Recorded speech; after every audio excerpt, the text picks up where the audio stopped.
రాజకీయాల్లో అవినీతిని ఊడ్చేస్తానంటూ ప్రగల్భాలు పలికి, రాజకీయంగా అందలం ఎక్కి, అవినీతికి కేరాఫ్ అడ్రస్ మార్చుకున్న ఆప్ పార్టీని ఢిల్లీ ప్రజలే ఊడ్చిపడేశారు. అవినీతికి వ్యతిరేకంగా ఉద్యమించాల్సిన కేజ్రీవాల్ కేవలం ప్రధాని పీఠంపై కన్నేసి ఎప్పుడైతే రాజకీయాలు మొదలుపెట్టారో అప్పుడే ఆయన పతనం ప్రారంభమైందని చెప్పాలి.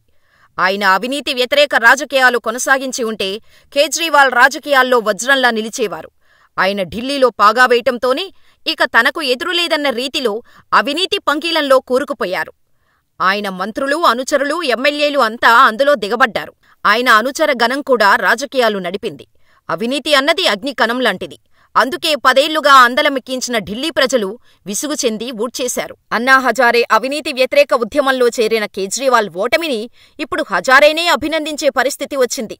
అవినీతికి దూరంగా ఉండాలని ఆయన పదే పదే హెచ్చరించినా కేజ్రీవాల్ పెడచెవిన పెట్టారు. అవినీతి రాజకీయాలకు తానొక బ్రాండ్ అని ప్రచారం చేసుకుని అనేక అవినీతి కేసుల్లో తాను, తన అనుయాయులు ఇరుక్కొని విలవిలలాడుతూ కేవలం మోడీని చూపి రాజకీయం చేశారు. అవినీతి చుట్టూ కేజ్రీవాల్ అల్లుకుపోయారని తెలుసుకున్న ప్రజలు ఇప్పుడు ఊడ్చేశారు. ఢిల్లీ వీధుల్లో ఒకప్పుడు సంచలనంగా మారిన ఆప్ ఇప్పుడు అడ్రస్ గల్లంతైందనే చెప్పాలి.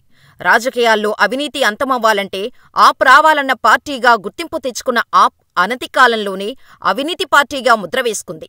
ఈ ఓటమి స్వయంకృతం. నిజాయితీగా ఢిల్లీలో పాలన చేసి ఉంటే ఆయన ప్రతిభ ఇనుమడించేది, ప్రజలు ఆదరించేవారు. కాని అది వదిలిపెట్టి దేశమంతా తిరిగి తానే ప్రధాని కావాలన్న దురాలోచనలో రాజకీయాలు చేసి చతికిలపడ్డ తీరు, అవినీతిపై పోరాటంలో కాంగ్రెస్పై యుద్ధం ప్రకటించిన కేజ్రీవాల్ అనతి కాలంలోనే దేశ ప్రజల మనసులు గెలుచుకున్నారు. ప్రజలు రాజకీయ నాయకుల అవినీతి పట్ల ఎంత అసహ్యంగా ఉన్నారనడానికి కేజ్రీవాల్ ఎదుగుదలే కారణం.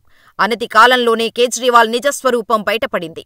ఆయన ముసుగు తొలగింది. అవినీతికి కేంద్రంగా కేజ్రీవాల్ రాజకీయాలు నడిచాయి. ఢిల్లీ లిక్కర్ స్కామ్ ఇందుకు పరాకాష్ట. కాంగ్రెస్ అవినీతిని వ్యతిరేకించిన కేజ్రీవాల్ కాంగ్రెస్ పంచనే చేరారు. ఇవన్నీ గమనిస్తూ వచ్చిన ప్రజలు రాజకీయాల్లో అబద్ధాలు చెప్పే వ్యక్తిగా గుర్తించారు. అబద్ధాలు చెప్పేవారిని ప్రజలు పెద్దగా పట్టించుకోరు. కాని నిజాయితీగా ఉంటానంటూ అబద్ధాలు చెబితే మాత్రం సహించరు. నిప్పులేనిదే పొగరాదన్నట్టు కేంద్రం ఎంతగా కక్షకట్టి కేసులు పెట్టినా అవినీతి లేనిదే కేసులు చుట్టుకోవు. మోడీని నిందించినంత మాత్రాన తన అవినీతిని కప్పిపుచ్చుకోలేరు. ఢిల్లీ ఎన్నికల ఫలితాలు కాంగ్రెస్ పార్టీకి కూడా గుణపాఠం లాంటివే. తన రాజకీయ ధోరణిని కాంగ్రెస్ మార్చుకోవాల్సి ఉంది. కుటుంబ రాజకీయాలు మాని ప్రజాస్వామ్యబద్ధంగా నడుచుకోవాల్సి ఉంది. ఈ క్రమంలో కేజ్రీవాల్ ఎంతగా ఇప్పుడు అరిచి గీపెట్టినా ప్రజలు ఇక ముందు నమ్ముతారని అనుకోవటానికి లేదు. గెలుపు కోసం అవినీతి వ్యతిరేక పోరాటాన్ని పక్కన పెట్టిన కేజ్రీవాల్ ఉచిత పథకాలతో ప్రజలను మభ్యపెట్టే ప్రయత్నంలో రాజకీయాలు మొదలుపెట్టారు. అవినీతి వ్యతిరేక రాజకీయాలు పక్కన పోయాయి. కేవలం తన స్వార్థ రాజకీయాలతో దేశ ప్రధాని కావడమే లక్ష్యమన్న రీతిలో ముందుకు సాగారు. పరమపద సోపాన పట్టంలో పెద్ద పాము మింగితే పడ్డట్టుగా కిందపడ్డారు.